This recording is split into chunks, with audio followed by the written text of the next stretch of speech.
चलिए बात अब भारत जोड़ो यात्रा की कर लेते हैं। राहुल गांधी की भारत जोड़ो यात्रा जिसे आज 100 दिन पूरे हो चुके हैं।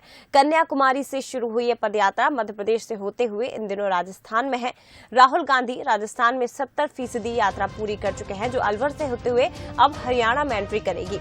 7 सितंबर से शुरू हुई इस पदयात्रा ने कांग्रेस कैडर में उत्साह का संचार कर दिया। अब इस यात्रा से राहुल गांधी के नाम आंकड़ों का एक ऐसा रिकॉर्ड है जिसने उन्हें 2024 की चुनौती के लिए ठोस आधार दे दिया है। 2014 से ही कांग्रेस राहुल के पैन इंडिया जुड़ाव को महसूस करना चाहती थी और इसी बीच कई चुनावों में कांग्रेस को कामयाबी नहीं मिली। तमिलनाडु, केरल, महाराष्ट्र और मध्य प्रदेश से निकली ये यात्रा राजस्थान के बाद हरियाणा पहुंचेगी। 100 दिनों के बीच भारत जोड़ो यात्रा में राइटर, एक्टर और इकोनॉमिस्ट समेत कई लोग जुड़े। मध्य प्रदेश में यात्रा के दौरान पाकिस्तान जिंदाबाद के नारे भी लगाए गए। हालांकि कांग्रेस इस यात्रा को चुनाव से जोड़कर नहीं देखती है और पार्टी के मुताबिक केंद्र की नीतियों के खिलाफ जन जागरण अभियान है। बता दें आपको, आज यानी कि शुक्रवार को भारत जोड़ो यात्रा एक ही फेज में 22 किलोमीटर का सफर तय करेगी। यात्रा में टी ब्रेक की जगह सीधा लंच ब्रेक रखा गया है। इधर यात्रा के 100 दिन पूरा होने पर आज जयपुर के नए पीसीसी ऑफिस में राहुल गांधी की प्रेस कॉन्फ्रेंस भी रखी गई है।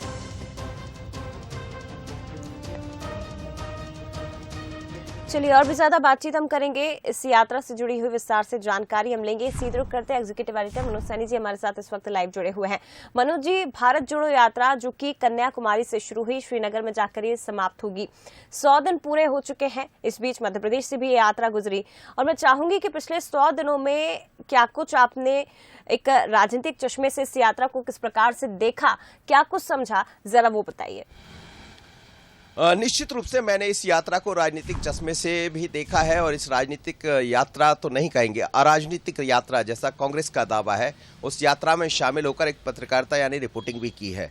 ये यात्रा जब मध्य प्रदेश में पहुंची तो करीब 5 से 7 दिन मैं इस यात्रा में साथ रहा। तो ये कह सकते हैं कि सितंबर माह में शुरू हुई यात्रा अपने 100 दिन पूरे कर लिए। जयपुर में जैसा आपने बताया, आज राहुल गांधी एक प्रेस कॉन्फ्रेंस करेंगे, वो भी बताएंगे कि यात्रा के क्या मायने रहे। लेकिन यात्रा के साथ चलने वाले लोग हों या यात्रा में खुद राहुल गांधी हो, सभी से हमारी बात हुई है तो यात्रा ने बहुत कुछ बदला है, कांग्रेस के भीतर बदला। और जब भी जया कोई इस तरह की यात्राएं होती है, आप देखिए यदि इतिहास उठाएंगे तो गांधी भी उसी यात्रा पर निकले थे जिसका जिक्र बार बार राहुल गांधी कर रहे हैं। या हम बात करें, एक रथ यात्रा भी निकली थी भारतीय जनता पार्टी की, लेकिन ये पैदल यात्रा है, ये दांडी मार्च की तरह यात्रा है। और इसी यात्रा को लेकर भारत जोड़ो यात्रा जिसे नाम दिया गया, मकसद यही है कि भारत को जोड़ें। जैसा कांग्रेस का कहना है कि जो ऐसी ताकतें हैं जो भारत को तोड़ना चाहती है, उनके बीच में हम सामंजस्य बिठाना चाहते हैं और एक मैसेज देना चाहते हैं कि भारत सर्वधर्म समभाव का है। और राहुल गांधी की यात्रा में कई बार इसे लेकर सवाल भी उठे, लेकिन राहुल का एक दूसरा चेहरा भी यहाँ इस यात्रा में देखने को मिला जब वो हिंदुत्व में रंगते नजर आए। जो सॉफ्ट हिंदुत्व की बात कही जाती, भारतीय जनता पार्टी हिंदुत्व की तरफ चलती है और जब कांग्रेस नजर आती है तो सॉफ्ट हिंदुत्व कहा जाता है। वो महाकाल गए, वो ओमकारेश्वर गए, या बात जब सितंबर से कन्याकुमारी से शुरू हुई तो उस बीच में जो भी धार्मिक स्थल आए वहां भी जाते हुए नजर आए।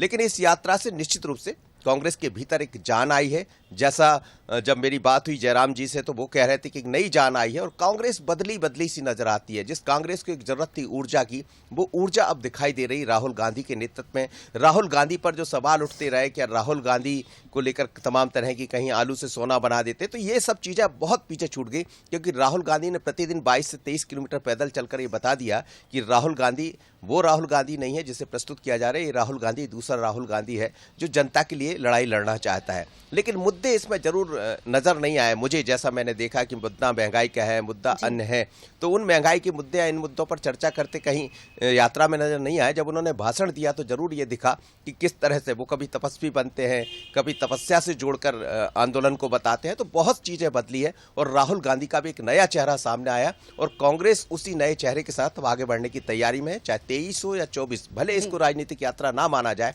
लेकिन कहीं ना कहीं कांग्रेस ऐसा मानकर चलती है कि इससे कार्यकर्ताओं में जान आई है और इसका लाभ भी मिलेगा। बिल्कुल, कार्यकर्ताओं में जान आएगी, लेकिन जरूरी ये भी है मनोज जी के 23 और 24 तक इस जान को इसी तरह से, इस जोश को इसी तरह से बचा के रखे कांग्रेस कार्यकर्ताओं में जो इस वक्त उत्साह बना हुआ है। साथ ही ये बात बिल्कुल सही है कि एक अलग छवि गढ़ने की कोशिश और 2024 में एक अलग चेहरा राहुल गांधी का, एक अलग छवि हमें शायद नजर आ सकती है। फिलहाल शुक्रिया आपका तमाम बातचीत के लिए।